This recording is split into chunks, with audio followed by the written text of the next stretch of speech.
반갑습니다. 10월 18일 오늘의 말씀은 욥기 31장 1절 말씀입니다. 내가 내 눈과 약속하였나니 어찌 처녀에게 주목하랴. 아멘. 10월 우리가 훈련하는 품성은 덕입니다. 덕이란 하나님의 뜻 안에서 베푸는 삶입니다. 오늘은 덕의 세부 실천 사항으로서 생각과 몸을 해치거나 더럽히는 것을 삼간다는 주제로 함께 말씀을 나누겠습니다. 덕이란 하나님의 뜻 안에서 베푸는 것입니다. 베풀게 되어질 때 당연히 베품을 받는 자가 유익을 받습니다. 그렇다면 베푸는 사람은 어떨까요? 베푸는 사람 또한 베품을 통해서 유익을 얻을 수 있습니다. 하지만 내가 베푼다고 해서 나에게 무조건 유익이 찾아오는 것은 아닙니다. 베품을 통해서 최고의 유익을 얻기 위해서는 내가 바로 서 있어야 합니다. 그럴 때 베품의 진정한 의미를 알고 베품을 통해서 나 자신이 성장할 수 있는 것입니다. 자신을 바로 세워 나가시는 성도님들이 되시기를 바랍니다. 우리의 삶을 보면 나를 더럽힐 수 있는 것들이 너무나 많습니다. 우리는 이러한 것들로부터 자신을 깨끗하게 지켜야 합니다. 우리 몸은 성령님이 거하시는 성전입니다. 그런데도 내 몸을 함부로 할 수 있을까요? 우리 몸은 성령님이 거하시는 거룩한 성전입니다. 그렇기에 우리 몸을 거룩하게 지키는 것은 우리에게 주어진 책임인 것입니다. 먼저 우리는 나의 삶 속에 그리고 나의 삶 주변에 나를 더럽히는 것들이 너무나 많음을 알아야 합니다. 그리고 이러한 것들을 멀리해야 합니다. 그러기 위해서는 먼저 나를 해치는 것이 무엇인지 알아야 합니다. 나를 더럽히는 것들이 무엇인지를 알고 끊어야 합니다.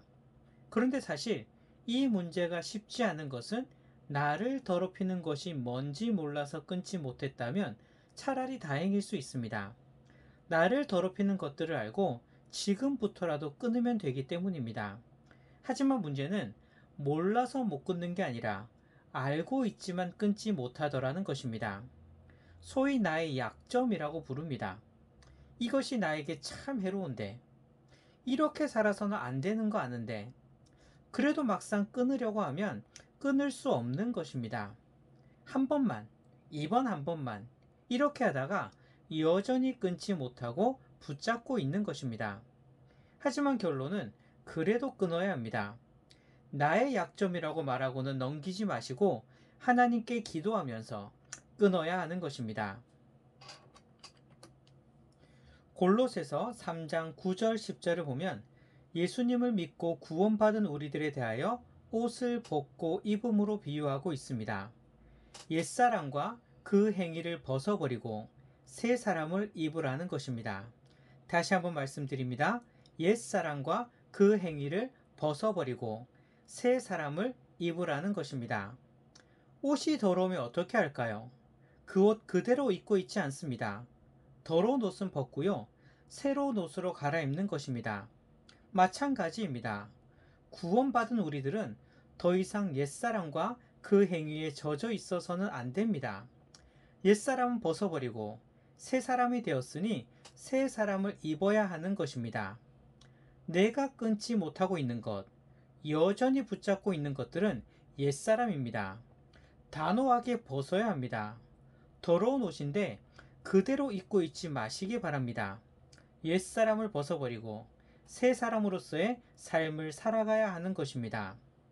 그러기 위해서는 나를 더럽히는 것을 끊겠다는 결단이 필요합니다. 오늘 본문을 봅시다. 욥은요, 처녀에게 주목하지 않겠다고 자신의 눈과 약속했다고 말합니다. 즉, 음란에 내 눈이 빠지지 않겠다고 결단한 것입니다. 우리도 마찬가지입니다. 나를 유혹하는 것에 대하여, 나를 더럽히는 것에 대하여, 그냥 안 하면 참 좋겠는데, 이 정도로 끝내지 마시기 바랍니다. 단호한 결단이 필요합니다.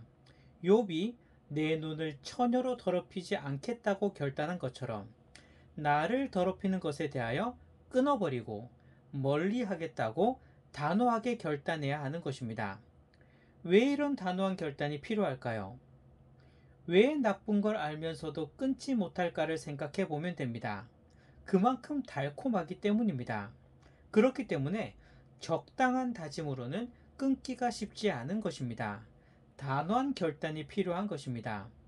몸에 나쁜 거 뻔히 아는데, 나를 더럽히는 것을 뻔히 아는데도 그 순간만큼은 그 달콤한 유혹을 이기지 못하는 것입니다. 이렇게 생각해 봅시다. 먹으면 죽을 수도 있는 독약이 눈앞에 있습니다. 그런데 이 독약이 정말 맛도 없습니다. 그렇다면 먹겠습니까? 먹을 이유가 없습니다. 맛도 없고요. 먹으면 죽는데 뭐하러 독약을 먹겠습니까? 하지만 우리를 유혹하는 것은 이렇지 않습니다. 끊지 못하게 하는 달콤한 유혹입니다.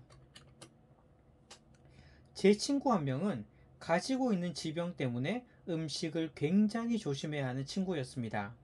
그런데 늘 보면 저보다도 훨씬 잘 먹는 것입니다. 그래서 한 번은 물어봤습니다. 그렇게 먹으면 안 되는 거 안 되잖아. 그렇게 먹으면 안 되는 거 아니야? 그러자 이렇게 대답합니다. 먹으면 안 되는 거 아는데 눈앞에 음식이 있으니까 먹고 싶어서 자꾸 먹게 된다는 것입니다. 그렇습니다. 먹으면 안 되는 거 아는데 눈앞에 펼쳐진 유혹을 뿌리치지 못하고 오늘도 실패하는 것입니다. 두 가지를 기억하시기 바랍니다. 첫째는요, 나를 유혹하는 것, 나를 더럽히는 것에 대하여 지금 순간을 즐기려 하지 말고 이것을 즐긴 후에 따라오는 그 뒤에 참혹한 결과를 보시기 바랍니다. 지금 한순간 쾌락을 위해서 즐기려 하지 마시고 이 유혹에 넘어갔을 때 그 뒤에 찾아올 어두운 결과를 생각하시면서 지금 유혹을 끊으시기 바랍니다. 이 유혹에 넘어갔을 때 그 뒤에 찾아올 어두운 결과를 생각하시면서 지금 유혹을 끊으시기 바랍니다. 둘째는요, 이번 한 번만 이런 생각을 단호하게 끊으시기 바랍니다. 나쁘다는 것은 아는데 이번 한 번만, 이번 한 번만 이렇게 생각할 때가 얼마나 많습니까? 그런데 이번이 다음 됩니다. 이번이 안 되면 다음도 안 됩니다.